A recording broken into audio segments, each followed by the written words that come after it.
if you are committed and serious about living a good life, a meaningful life, a fulfilling one, I think that's a question you have to keep coming back to. Again, we evolve, and our inner life evolves, our inner experience, our worldview, our beliefs, all these things evolve, but often the outer world lags behind that. And we haven't recognized that our inner life has evolved, and we haven't made changes in the outer world to reflect that. And one of the reasons I take people to the places I do, I take them to, very remote, wild places, very, very different cultures than we're exposed to, is because it fires up the imagination. And if you have been living, we all inherit these models. Um, and, if we think about, somebody growing up in a family in Ireland like yourself, or somebody growing up in a family in Canada, we were exposed to different models, but they still sat within a fairly narrow range of the human experience. You know, get a job, buy a house, have kids, go up the ladder of success, that kind of thing. Yeah. But when I take people to these, faraway places and expose them to, say the monks of Bhutan, who spend, incredible amounts of time, years in isolation, just trying to master their minds, or to a tribe in Papua New Guinea, or to the nomads of Western Mongolia, we're exposed to these vastly different interpretations of what human life could be, and what makes a meaningful life, and what makes a fulfilling life. And it widens the spectrum of possibilities for human life. Mike Brcic, welcome to the Inner Entrepreneur podcast. Yeah, I'm thrilled to be here. Looking forward to our conversation. I'm also looking forward to it. When I first opened your website and I read these lines, it said, for entrepreneurs who got what they want and are still looking. So very much in alignment with the conversations we have here and the Inner Entrepreneur podcast, and very much alignment in the work I enjoy doing. So, but also I find when I speak to people who say things like this and do this sort of work, it's usually because they were the entrepreneur who got what they want and we're still looking. So I'm guessing in that sentence, we have a bit of a kind of a life story for Mike. We do. We do. We do. So maybe you'll take us back there. Who was the guy before and who's the guy? So many stories wrapped up in that. And there's so many miniature stories within that idea and that framework. And I'll share two of the biggest ones, I guess. I went to University of Toronto, and first thing I did was enrolled in engineering, because my dad was an engineer and that seemed like the path to follow. And then I realized it wasn't my path. And I guess this is going to be three stories. That one's quick. It's just, I realized quickly engineering was not my thing, and I was living somebody else's story. Then I switched to economics and history just because I was good at math, but I didn't want to be too math heavy. I graduated with an economics and history degree, and kind of looked out at the world and said, what am I going to do with this? Like, I really don't want to, I don't want any sort of work that involves these things. And so I decided the day after my last exam that I would hop into my 1982 green Volvo station wagon, and I would drive across Canada to the Rocky Mountains, and I would spend a winter just being a ski bum. And I was in no rush to get to, real life, as it were. And that I would try and figure it out after that. And so that was the beginning of, and, through all sorts of protests from my mom and other well-meaning people, but that felt like it was my path. And that was, I think, at that point in my life, I think it was the first time I really made a big decision for myself, and not according to what other people, the ideas they had for my life. And that set me off on a very different trajectory. And, within about 6 months of living there, I started my first business, because I got fired from my first 3 jobs, realized I was a terrible employee. I didn't take orders well. I didn't like working for others. I, needed to do my own thing. And so that was the beginning of a long journey that has continually led me to deeper and deeper alignment, really asking, who am I at my core, and how can I live my life as an expression of that? Whether it's my relationships, whether it's my work, whether it's where I live, all sorts of other things. And then the final story I'll share will be with my previous business. we ran high-end mountain bike trips all over the world. And for, for about 10 to 12 years, I really enjoyed that business. I got to, take people on these amazing trails. I got to travel the world.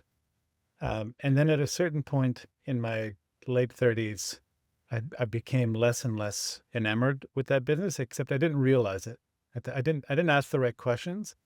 And the answer I came up with to what, I still don't know. The question I was asking was to just scale that business as much as I could. I was impatient with where we were getting, and I thought, oh, well, this is what entrepreneurs do. They grow and they grow and they scale and they hustle and they grind. Never along the way asking like, what is it I want from this business? And is my heart and my soul aligned with this business? And had I taken the time to ask those questions, I probably would have realized the answer to that was no. And I would have started the process of exiting that business many years sooner. But as it is, I set this path in motion, bringing on investors, taking on debt, expanding the team, expanding all over the world really aggressively. And then I just proceeded to create 7 years of stress and misery along the way until I finally sold the business and got out and pivoted towards something that's much more aligned.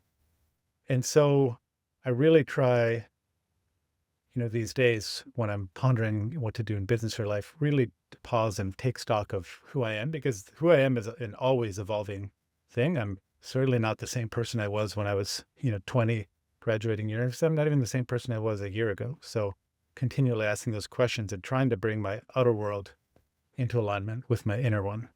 So I've lost track of the original question. I hope I answered it to your satisfaction. Well, yeah, I was interested in the story that took you from entrepreneurship, from building and scaling a business, to seeking this inner alignment. And it's interesting what you say about scale, because I remember sitting in a bar. I could have been somewhere in Italy or Spain or something. I can't remember. Sitting with a group of entrepreneurs, there may have been about a dozen there, having a conversation. And the way a conversation is happening, two or three, the next table or something, within our group, and something was said, and how of all it just sticks in my mind. And I remember the individual who said it, and he said, because we're almost all business owners around the table, he said, "What's the point in having a business if you're not in it to scale?" And Hmm. I remember at the time the question jarred me for some reason. I wasn't sure I had the answer to it, but I thought to myself, well, there are multiple reasons to be in a business, and scaling is a choice, but it's not always the right choice. But it's interesting what you say, because I would have felt the same at one stage, that when you own a business, you have this notion that I must scale, I must grow, I must do all these things. And that led you to 7 years of unhappiness, it seems. Mm-hmm. Mm-hmm. I sort of, this world of entrepreneurship that I've been in, this is my, th- this is, I'm coming up on my 30th anniversary as an entrepreneur, because I started my first business in June of 1996. And for most of that journey, I just accepted this idea and this question of scale as granted. This is what an entrepreneur does. You scale, you keep scaling. And there are certainly valid reasons to scale. You have to scale a business as, when you start out in order to be able to pay yourself a living wage. But then beyond that, that is only one reason to run a business. For me, the I start with the why. Why am I running this business? What do I want to do in the world? How do I want to express in the world? And there are a few answers to that why. One of them is that I want my business to be an expression of who I am at my core, my soul, my passions, my skills, my zone of genius. I want my business to reflect that. Secondly, I want to have impact. I want to create an opportunity for people to transform and find more alignment in their own lives. And I want to be a part of that process, an intimate part of that process. And so if my company were serving 10,000 entrepreneurs, I can't be an intimate part of the journey of 10,000 different people. But as it is, I run 3 events a year, typically anywhere from 18 to 24 people per event. So at any given year, it's maybe about 50 or 60 people. And I get the opportunity to have, fairly intimate connection. It's on a spectrum, some more than others, but with a small group of people, and to be able to really support them. And to me, that's really important. And that reflects the why of my business. And I've also designed it in a way where it pays me quite nicely. I've mapped out the business model, so I don't have to run 50 events. I can run 3 events per year, and I can serve this group. And that to me feels deeply fulfilling, in a way that, the impacting 10,000 people might be good for my ego, but not good for my soul. And I also question, how much impact I can really have on 10,000 people, even if I have this, big infrastructure or whatever, because human change is hard and transformation. So I always start with the why and then build around that. And that's a continual question that I keep coming back to and saying, hey, am I answering the why? Is the business built in that way? So that's my answer to that. Early on in the conversation, you were talking about being as probably in your late teens and um, college, etc.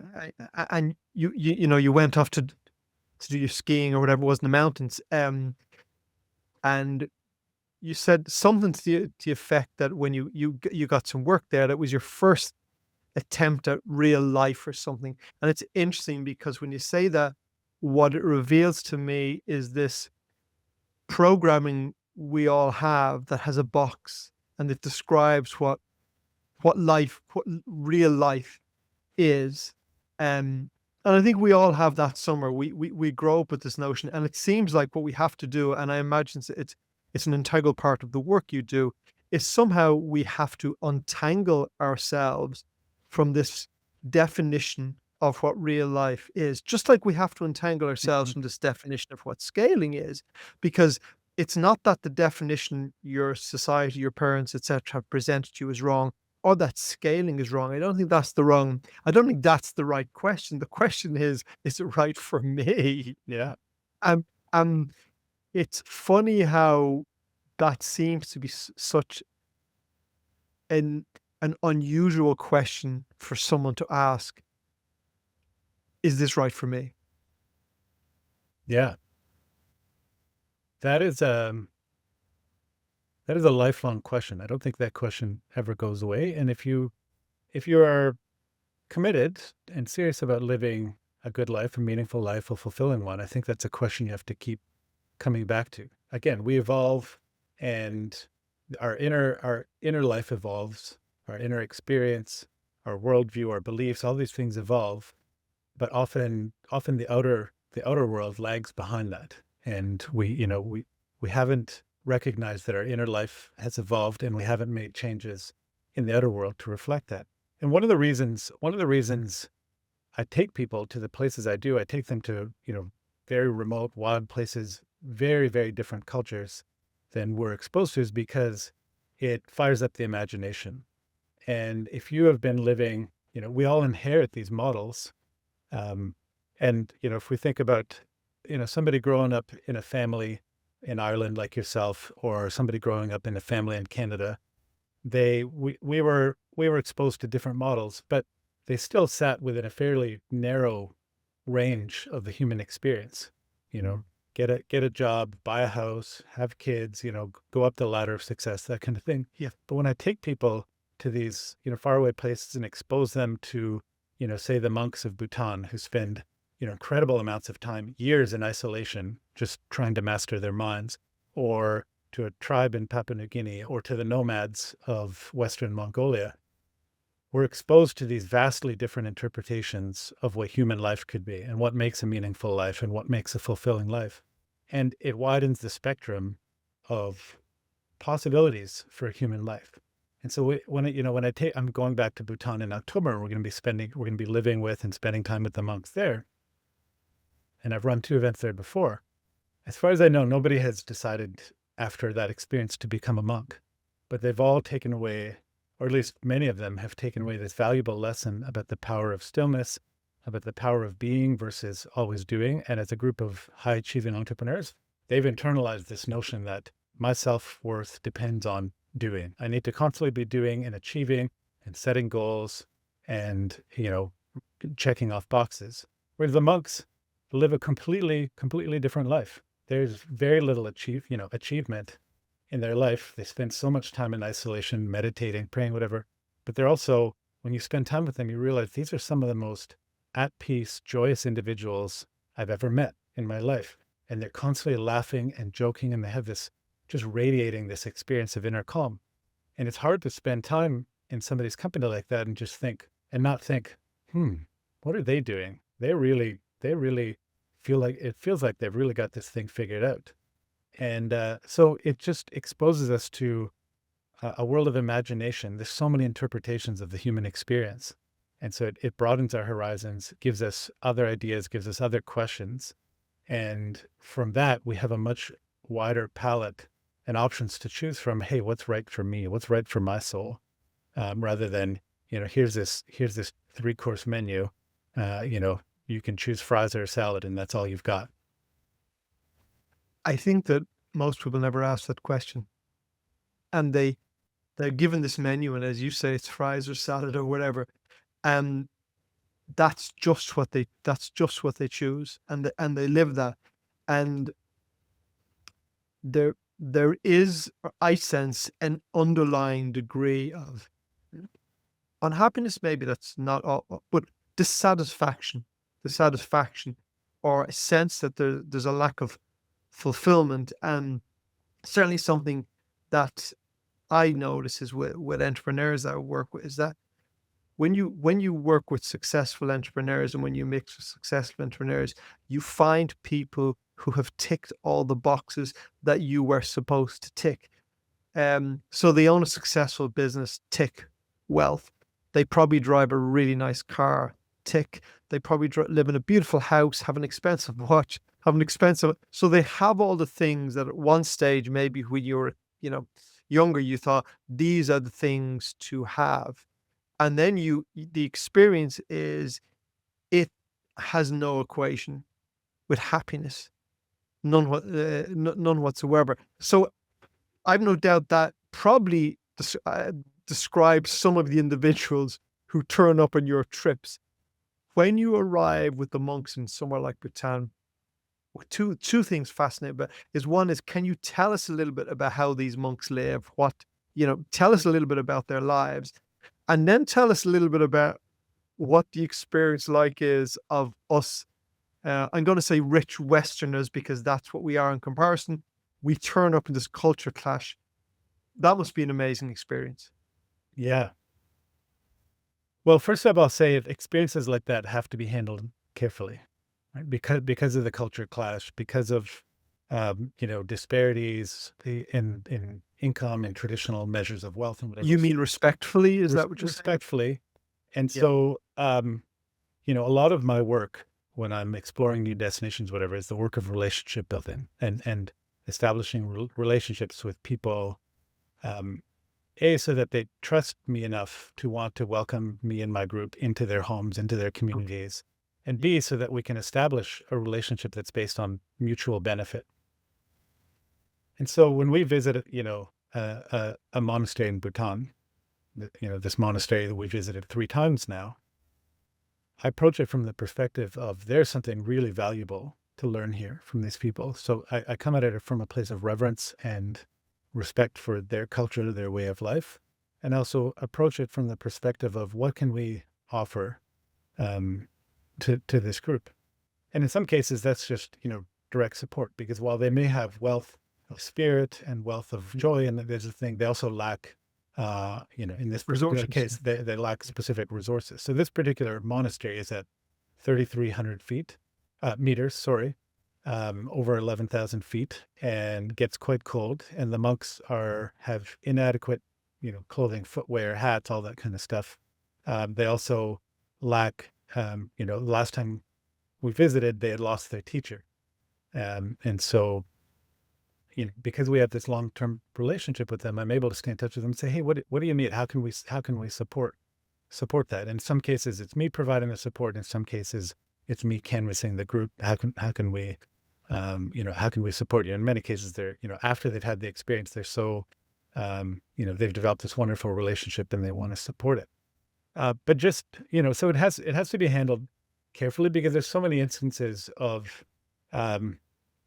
wealthy Westerner comes in, takes a few pictures, treats these cultures and people as museum pieces, and then leaves, and nothing really meaningful has happened in either direction. So I try to approach that with reverence. I try to have enough conversation and questions that we can create a context for a meaningful relationship. So last time, or the first time I went, this particular monastery had never welcomed a group in for overnight stays before. And, we had some really good conversations and talks about, hey, could we do this? What would it look like? How can we do this in the right way? And we had just a wonderful experience at this monastery. The first time we only went for one night. Very basic living conditions. We're sleeping on mattresses on the floor. It's cold. Yeah. And I was a little bit worried about it, so I didn't want to overcommit to it.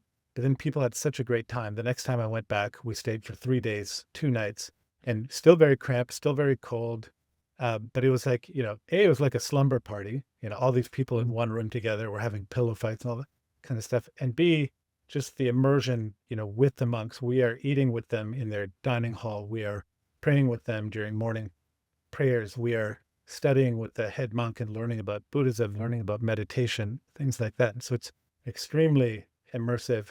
And most of the monks at this particular monastery are young, anywhere from 6 to 18 years old. That's about 80% of the monks. And it also functions as a de facto orphanage. Some of the monks are actual orphans, and some of them were brought there by their parents because they couldn't do a very good job of supporting their kids there because of poverty or whatever reason. And they wanted their child to have, to pursue the monastic life. So a lot of very young monks. And, last time we were there, it was just, we were teaching them how to play paper, scissors, rock. And we were having, paper airplane competitions. We had a dance party around the fire with these monks, some of them were tiny little monks, some of them older. It was just, and there was just so much laughter and joy on both ends. It was such a wonderful experience and a real, I think a really profound learning experience for us and for them to be able to experience Westerners and see them as human beings rather than, people who just kind of come in, take a few pictures and leave, and they learn nothing about them, and the Westerners learn nothing about them. But this was a really, profound experience of learning. And so hopefully that paints a picture of it for you. But just one other question you had asked. As these monks get older, there's a lineage and a tradition and a path for these monks to go from acolyte to the different levels of lamas. At a certain age, and I can't remember exactly what, but if they want to pursue this monastic life, and want to get to this, whatever the levels are called, they have to go into retreat. And I believe the sort of initial phase is 3 years. They go into retreat for 3 years. They don't have contact with other humans for 3 years. They go into these buildings or these caves. Somebody, puts food outside their door a couple times a day, but they spend that time strictly in meditation and praying for the well-being of all sentient beings. And this occurs all over Bhutan. It's this incredible thing where it's just this energy you feel when you're traveling through this country, and that there are hundreds of the monasteries are usually quite high up the hillsides for seclusion reasons. And it's this incredible thing to know that there are hundreds of people scattered around the country who are just sitting in isolation and just praying for the well-being of all sentient beings. It's this beautiful, beautiful energy that you feel when you enter the country. And those monks, once they're done their 3-year stint, they can opt to stay for another 6 years, which is just crazy. We would call that Stay in the cave for another 6 years. Yeah, we would call that cruel and unusual punishment, right? Solitary confinement, whatever. But Yeah. there they undertake it willingly, and they do it because they undergo so much training to get to that point, so much training on how to harness the mind, how to calm the monkey mind or whatever, so that experience is very rich for them instead of painful. So it is wild on so many levels. That is wild. And when you talk about these monks, as a lifelong meditator for over 40 years, I'm fascinated with the life they live and in all of it. But I suppose I also think, and I wonder if listeners will think this, that if you they work so hard to control this monkey mind, which is something we all need to do if we want to achieve some degree of calm and equanimity. So it's a very valuable practice.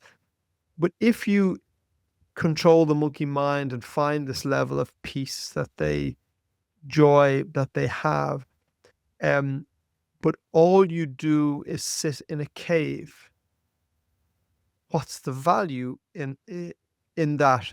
Um, so I'm looking at the work you do, and I can go and see what's the value in that, and I go, well, the value is you're taking 20 busy entrepreneurs in chaotic lives, and you're taking them to have this experience. So 20 people are having this wonderful experience.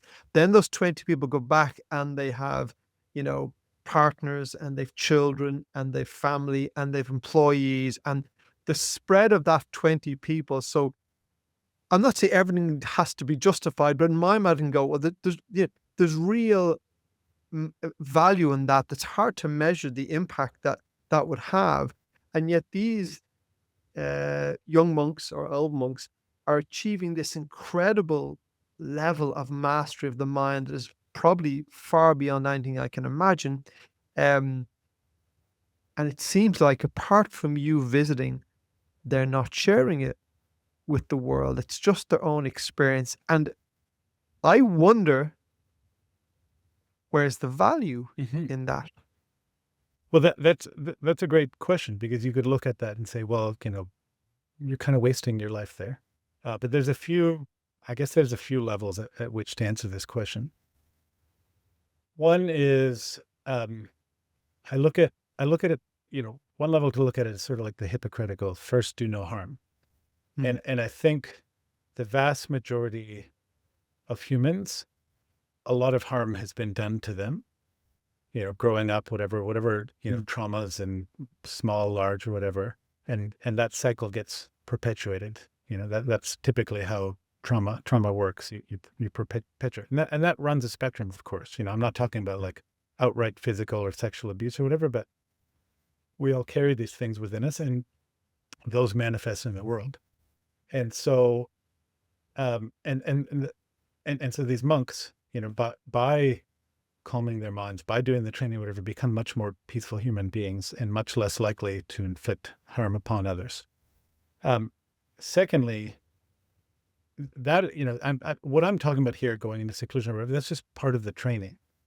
Yeah. They're not in seclusion forever. They're not, secluded in their monastery forever. They do go out into Bhutanese life, into everyday life. They interact with locals. And when you interact with these people, and the monastic life and monks are very revered in Bhutan. The whole country accepts that this is a really valuable part of society. One, because they believe that there is value in having these people that are praying for everyone's well-being, that exists on a metaphysical level, that creates spreads more harmony, peace, less suffering in the world. And B, that when other people come into contact with these monks, there's a ripple effect of that. People talk about the Dalai Lama and just like being in his presence, and it's so radiant in how it impacts them. And there's countless thousands of stories of people who've had their lives transformed simply by being in his presence, or simply by listening to him talk. So all of these things, I would argue, create a huge amount of value in the world. Bhutan is quite isolated by design. But I think Where exactly is Bhutan? Bhutan sits sort of in the northeast corner of India, and it borders India and borders China, borders Nepal, Okay. little landlocked Himalayan kingdom. And it's very unique in that if you want to visit Bhutan, there's a very specific protocol. You have to have a guide and a driver. You can't just wander around on your own. You have to visit through government, certified tourism agency. There's a minimum daily fee. You have to pay a daily sustainable development fee. It's all very well, right? Sorry, very tightly managed, but it sits within, perhaps you've heard this term, gross national happiness. Yeah. And Yeah. that is something that the King of Bhutan developed. And it sounds like it's maybe a bumper sticker, but it's actually very, very real, a framework and very real policy that is informed by Buddhism and it has different pillars from health to tourism to ecology, and informs everything they do. And it's actually quite astounding. And um, and one of the reasons why they're so isolated is because they recognize how valuable, you know, what they've created is, and they want to preserve that. And they know that if you just completely open up to the outside world, that it may compromise that. It may lessen it. It may destroy it. But I do believe, I think we're entering a period of a lot of disruption and chaos. Pick your thing from geopolitical disruption to AI to climate or whatever. And I do believe that as things get more chaotic, we're going to be looking for more and more models of how can we envision. I think most of us know that how we've structured our societies, particularly in the Western world, is not sustainable. It does a lot of harm to people. It does a lot of harm to the world. And we're going to be looking for different models as our institutions, as our, systems start to fray, start to, unravel. We're going to be looking for different models of how can we operate. And I think more and more we're going to turn to these alternative models, these ancient cultures, whether it's in Bhutan or indigenous cultures, because these cultures have survived for thousands of years. And in some cases, despite ongoing attempts to exterminate them, and they survive because they provide a very viable model for sustainability in the world and for living in harmony with each other, with the world, and all that. And so I think Bhutan, over the coming decades, is going to serve a very important role in providing a model for the world. As I'm listening to you tell the story, and I'm picturing these monks sitting in their caves, you see, all over Bhutan, and meditating and radiating or praying this positive, energy to the world or something. And honestly, I'm very encouraged by it because, and hey, maybe we're drifting into the metaphysical, but I do have a belief that life is all energy. We are all energy, and at some level, I can't substantiate it, but I do have a belief that there is value and impact in that. And I think when people say, "Well, no, there's no real impact in energy," the simple answer to that is, well, when you walk into a room of we were due to get some furniture delivered yesterday, and my wife got a call from the shop to go. It wasn't coming, but she described the very unpleasant. Maybe it was just a driver or something, because the shop were pleasant today. But whoever rang her was very curt, very unpleasant. No apology. Your chairs are not coming. End of. So you're dealing with someone who's radiating a very unpleasant energy, and you can imagine that about the person. And we all know when we meet people that is, to some degree, when you connect with someone like that, I mean, you're a little bit thrown away. It's not pleasant. You do feel a little bit, okay, right, well, that's over and done with, So I think we all experience, and we can see at the moment, how certain individuals can radiate a lot of negative energy in the world and the impact it has. So for me, it's reassuring to think that we have these monks devoting their existence to balance that. So I find that a very positive thing in the way in the world. We've talked a lot about the monks. So you've arrived with, as you say, 20 or so of your clients, guests, whatever you call them. Can you talk about them? I don't mean specific. So what type of people are they? I mean, they're not these monks with quiet minds. So what's the typical person that knocks on your door and says, "Mike, I need to go on your trip"? What type of individuals are turning up, and what state are they in when they come to you?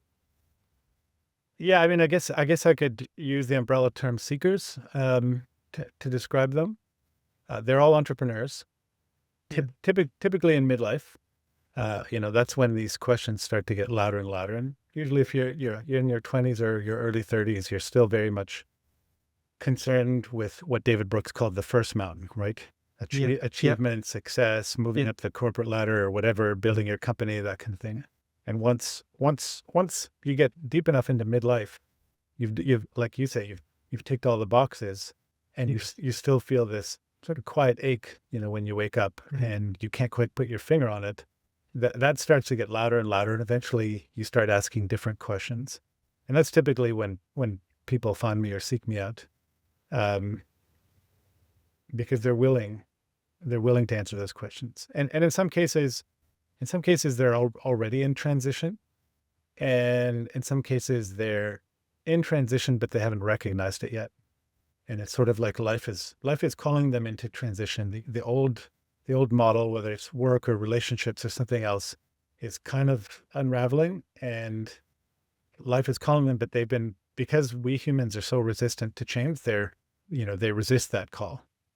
Well, I noticed that one of the things you say is that the discomfort we begin to feel is a doorway.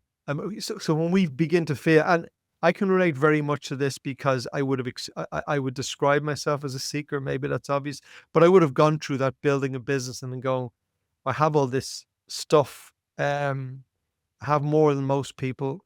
Why am I not exceptionally more happier than most people? Why do I seem to be more miserable? But I'm going to say when you, but I suppose I can only speak, when I and people I know experience that discomfort, we tend to look for ways to resolve that. That's our nature. And the way most of us think, maybe this is back to the scale thing. I think the way we look to resolve it is, I thought more would get me there. It hasn't. I have stuff. I don't, life is still not wonderful. The answer, bizarrely, I've done this. I know I could introduce to a dozen people the same thing. They go, well, it must be more again. So you know what I mean? Oh, my turnover was 10 million. It must be 20, or it must be 30. Or I think we all pursue avoiding that discomfort, as opposed to what you're saying is maybe we need to explore that discomfort and find that it's actually taking us somewhere. Yeah. Well, Joseph Campbell had a lot to say on this topic, and um, his one of his most quoted quotes was, "The cave you fear to enter holds the treasure you seek." Yeah. And that discomfort, that's the cave, and the treasure is inside that discomfort. And one of the other things Joseph Campbell did was map out this mythic structure, the hero's journey, and Yes, of course. it starts with the call, but then the next stage after the call is the resistance. And so if we, and this is informed pretty much Steven Spielberg and every movie, our every book. war. Absolutely. Exactly, Yeah. right? And so what does Luke do when Obi-Wan first shows up? He says, "No, I can't. I've got too Not many me." responsibility." He starts whining, and Yeah. it's why me? It's not me. Like, no, you got the Yeah. wrong guy. And then only when his aunt and uncle died does he answer the call. That's usually, in almost every hero or heroine's journey, as I've witnessed it and I've experienced it myself, there's sometimes a very prolonged period of resistance. And until the resistance becomes unbearable, right? We want to cling to the old life as tightly as we can. And then eventually, something comes along, some external thing or some internal experience that just says, no, we can't, the status quo is just too unbearable. We need to envision And that's something interesting else. that the common thing I witness is people stay in that discomfort until it becomes extreme suffering and unpleasantness before they act. Like, we don't let this discomfort go, hey, what's this calling me to? We endure it until it goes, I can't tolerate this anymore. And then we seem to be willing to change. I've seen this over and over again. Mhm. Um, and it's my own experience. Yeah. One of the benefits of getting to my age, I'm 55, is uh, when a pattern repeats enough, then you finally one day, Yep. start to recognize the pattern. And so I've had some, pretty profound periods of discomfort, extreme discomfort in my life. I've had, one experience in my mid 30s that just completely, for about 2 years, just completely ground me up, put me through the existential ringer. That was a deeply painful and uncomfortable experience in the moment while I was living it. And I look back at it with so much gratitude for where it brought me on the other side. And, and I wish it were different, but I haven't really seen many models of people evolving without that period of, extreme discomfort or suffering or whatever. That's usually the doorway to some sort of evolution. And having arrived at this point in my life, having been through that cycle enough times and being able to look back, connect the dots looking backwards, as Steve Jobs likes to say, I can see that each of these periods brought me to another evolution, another phase, another something truer, a truer version of myself. And so I'm grateful for all of them. And so now when I'm going through periods of discomfort, I can pause and say, "Oh, it's happening again. I wonder where this is taking me," and I can start to get curious about it, rather than wallowing in the discomfort of the misery and you know wringing my hands and gnashing my teeth and why is this happening to me? This is so terrible. And I can stop and say, "Hey, why is this happening for me? What is this call? Here comes the call again. And how am I resisting it? And how can I lower that resistance?"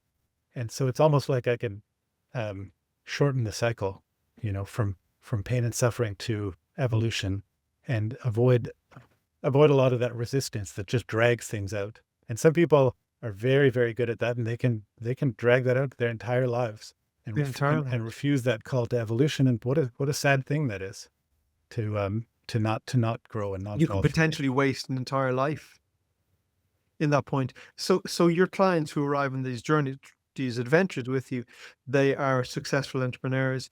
They're seekers, as you describe them. So they've achieved some degree of success, and now they're going, there's something missing. What's that for? One thing that struck me, because if people go to your website, and I'll put a link to that in the show notes, but there's you have some videos of people who experience it, and they rave about life-changing experience. I mean, people talk about, I've been all over the world, but I've never experienced anything like this. I'd encourage people to go on and have a look. But one of the individuals, I think he'd done multiple trips with you, but he said something to the effect, I can't remember exactly words he used, but some of the effect is that um, he doesn't have somewhere else to go where he can connect with people like this. Because if you are a seeker, as I say, I describe myself as that. I know what that means. When you go into the normal world, maybe your family, if people are not in that seeker looking for something deeper, then it can be difficult to connect. And so I got the impression he had found a community of people, and it was like, oh my God, I'm in this community of people who are searching the way I'm searching, and I'm traveling to these amazing places and having these amazing experiences. So you have a lot of open minds, I think. Even if the people are in a time of discomfort in their life, they're open to new experiences and to learning. Yeah. And it's a spectrum. Some people, life is overall pretty good, but there's a few things that are kind of nagging Yeah. at them. And then there's other people who are in crisis, and multiple parts of their life are in crisis. So it's a spectrum.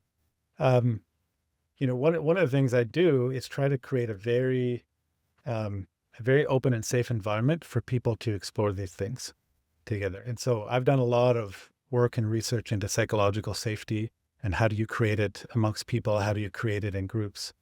And so over the course of an event, I call it the vulnerability ladder, trying to move people up this ladder where they feel more and more comfortable being open and vulnerable about everybody's, carrying something. Everybody's struggling with something. Everybody's carrying some sort Of of course.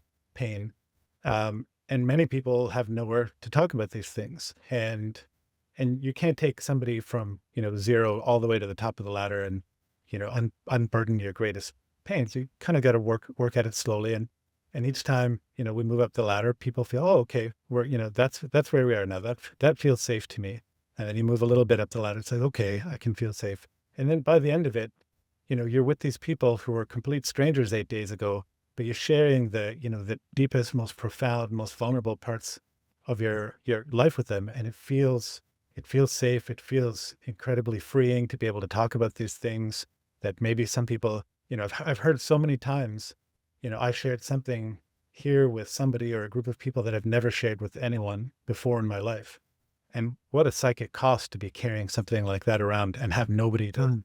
talk about it to. And so, and part of it is I create the framework, whether it's through group exercises or dialogues or whatever we're doing for people to talk about these things, which then creates the connection.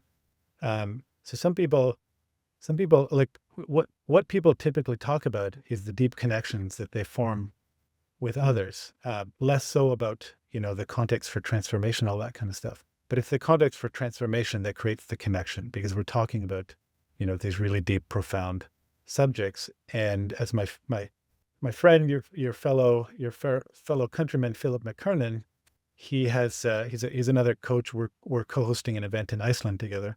He has this saying, relationships move at the speed of vulnerability.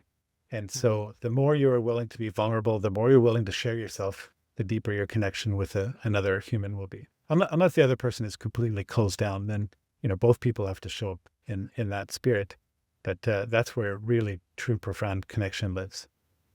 It's bizarre that you mentioned Philip because I was literally thinking to myself as I was reviewing your stuff this morning. I was thinking, I need to I need to send Philip a WhatsApp and go, do you know this guy? Because if you don't, you need to connect him. That's So that's funny. We were that's bizarre. we were chatting just yesterday. Oh, were you? Yeah. Yeah. So yeah. So I actually I know Philip well, and I was with Philip down in his castle, his Brave Castle down in Clare Mhm. in January for a day, and I'm doing his Brave Entrepreneur retreat Oh, beautiful. there. Yeah, in June. So yeah, so that's the kind of questions. So you're bringing people these experiences, and I know you say you don't describe yourself as a teacher or any of these things. You're not there to answer people's questions. So are you? So people aren't coming in this with a curriculum. Do you know what I mean? This is not a course. People are you haven't created this sort of, here's the 7 steps to know yourself. You It's funny you should mention that because I actually do have a bit of a curriculum. And so Okay. early this year, y- there's so many different things that inform my facilitation and so many different exercises that I bring to the group and different things that we do.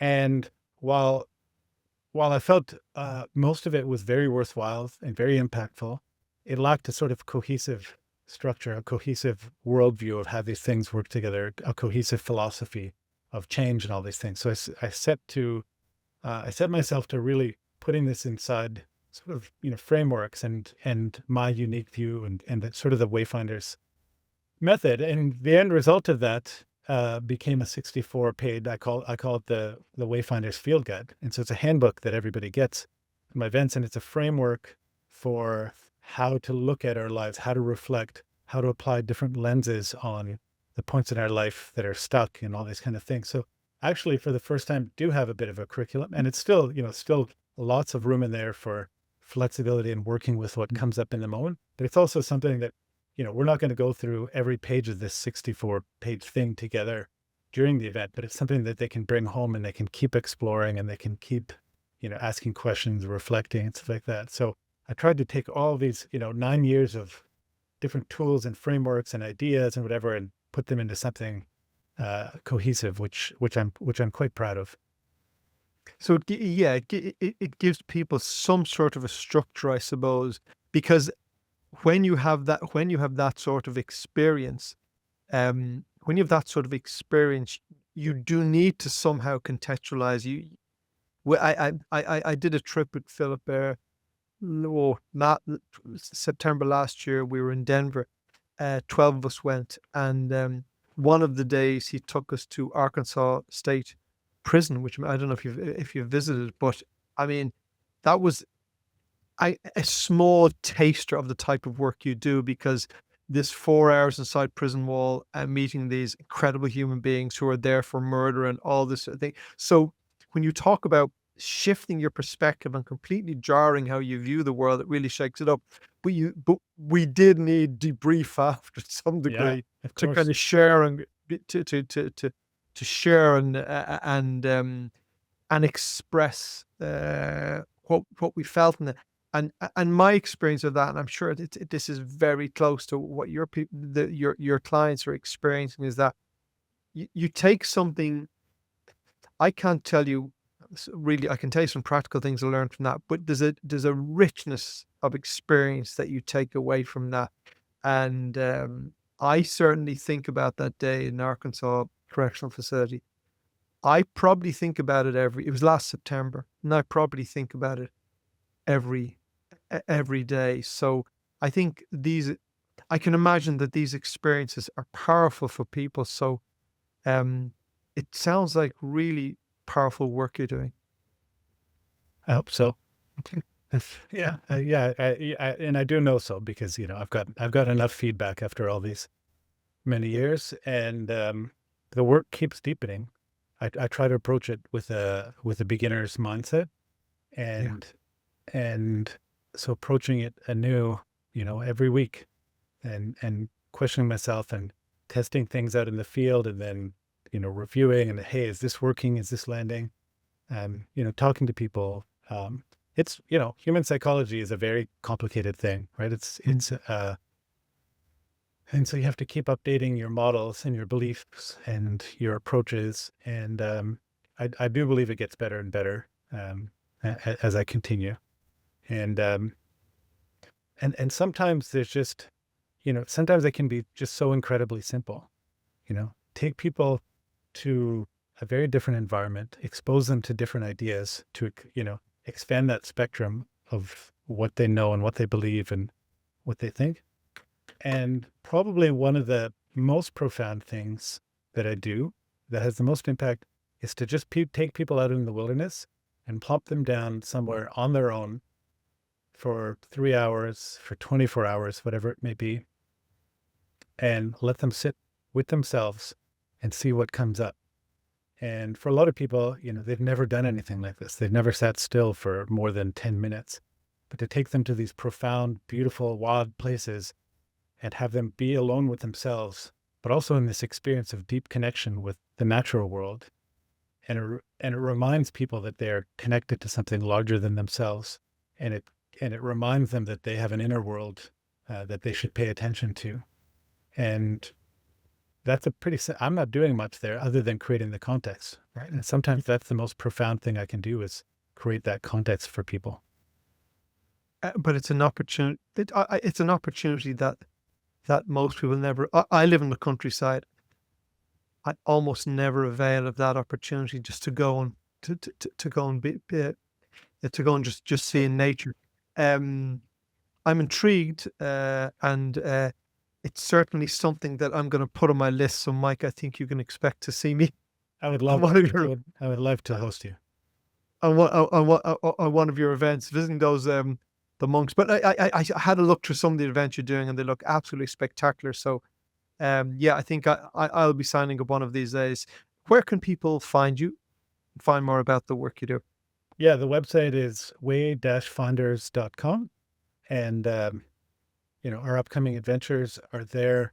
A little bit about our approach, how we do things. There's an application form, if you're brand new to Wayfinders.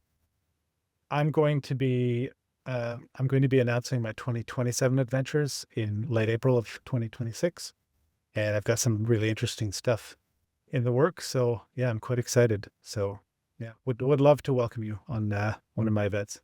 Well, I guarantee you, I will be there in the not too distant future. It's been an absolute pleasure chatting to you. I will stick all your details, websites, etc., in the show notes so people can go and check you out. And continued success with your wonderful work.